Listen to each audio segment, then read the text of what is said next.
Our goal is to recruit a very diverse group of residents with diverse careers in all of these different pathways, whether it's a clinical interest, an interest in research, advocacy, or education.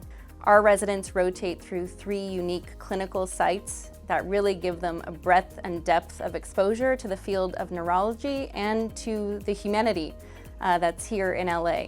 We train at 3 different sites, so we're here in Westwood at Reagan, we're also at the VA, and we're also at the county hospital in all of you.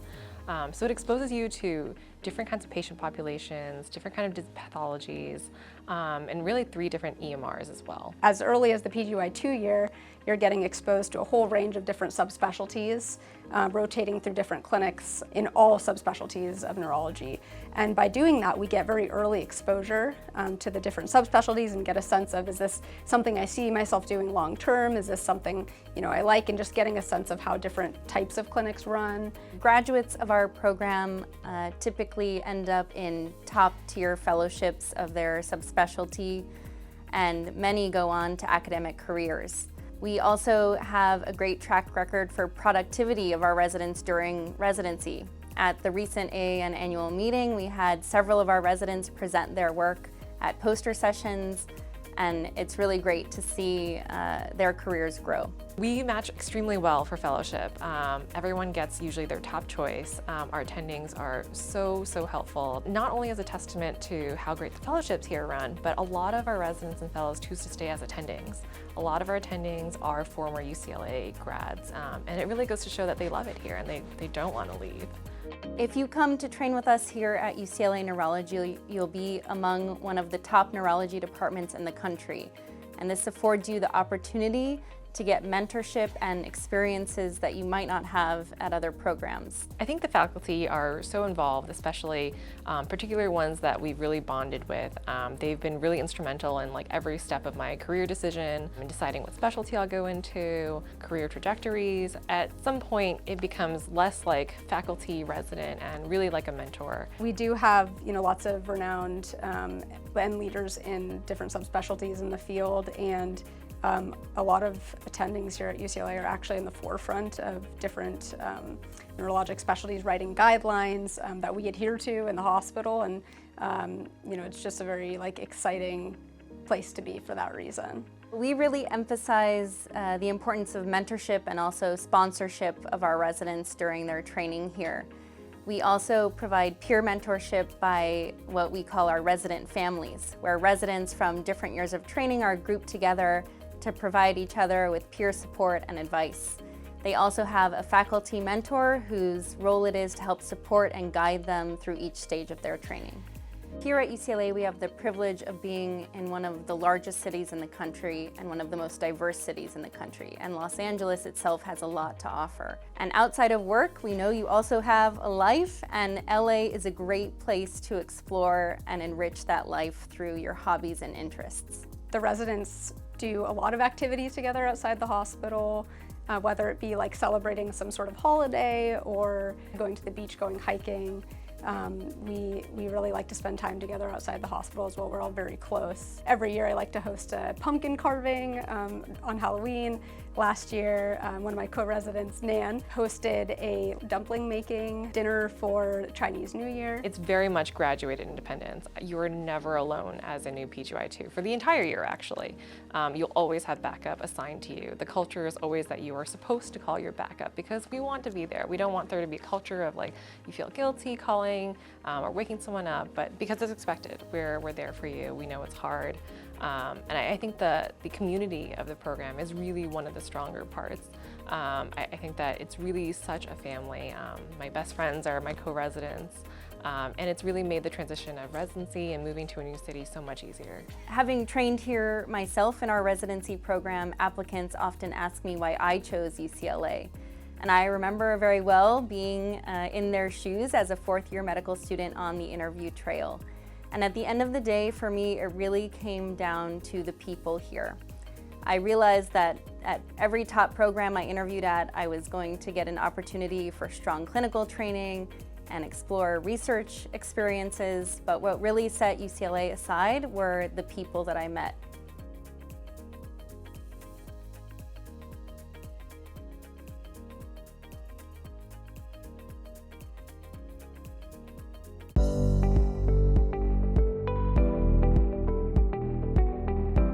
goal of research in my lab is to help maximize a person's recovery after they've had a stroke. Our main interest is in people recovering from stroke and how do they get function back. And we focus especially in the arm, which is a big part of human function. We ask the question, why do some people get better after a stroke and some people don't? What's the biology of that?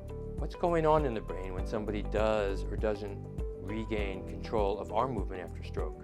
People need to have high doses of rehab in order to maximize their recovery from a stroke. And so we scoured the literature for how do you maximize human motivation. One of the key answers is gamification. We've turned most of our exercises into functional games. And so people are trying to play blackjack, or shoot a duck, or whack-a-mole, or drive a car, and so on and so forth. And when we do that, we find that when somebody's sitting at home with our tele-rehab system in their home, and they're on their own for the day, they still turn on the system and finish their hour plus of assigned tele-rehab therapy 98% of the time. Another side of it is measuring the biology of the problem. What can we measure in the brain that tells us where somebody's brain is at, whether we're going to make them better? How do we find out who will respond to our treatment and who won't?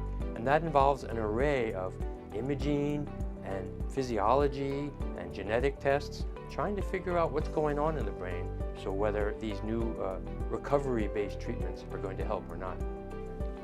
What you just saw on the screen is a live recording of my brain electroencephalogram, also known as EEG.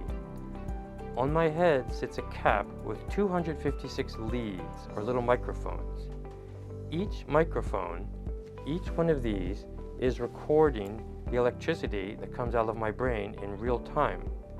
When we are done, we ask of this recording which electrical conversations between which brain areas are most related to stroke recovery. This is an example of taking a peek under the hood. This is an example of looking directly at the brain to understand how the brain is working to best connect the right patients with the right therapies to maximize recovery from stroke. It's an exciting time to be a researcher in the area of stroke recovery because there are many good ideas coming forward that we can evaluate and hopefully move forward.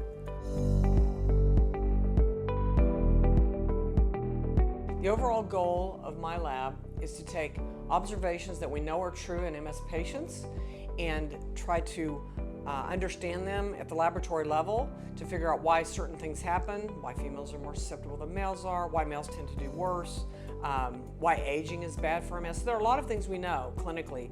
We want to figure those things out at the laboratory bench, because when we do, we can come up with a means to reverse those things. In MS, we take a model of the disease, a particular aspect of it, and we try to figure it out, and we'll determine gene expression across various parts of the brain. So we look at gene expression in one part versus another to see which area of the brain is having different gene expression that leads to different disabilities like walking or vision or cognition. If we can figure out this difference in gene expression, we think we can come up with new targets addressing a specific disability tailored for men and women with again, one disability at a time. Much of the field of MS has focused on the immune system, which I've studied for many years too, but we now have over 20 treatments for MS, and they all target immune cells in the blood or their migration or homing to the brain.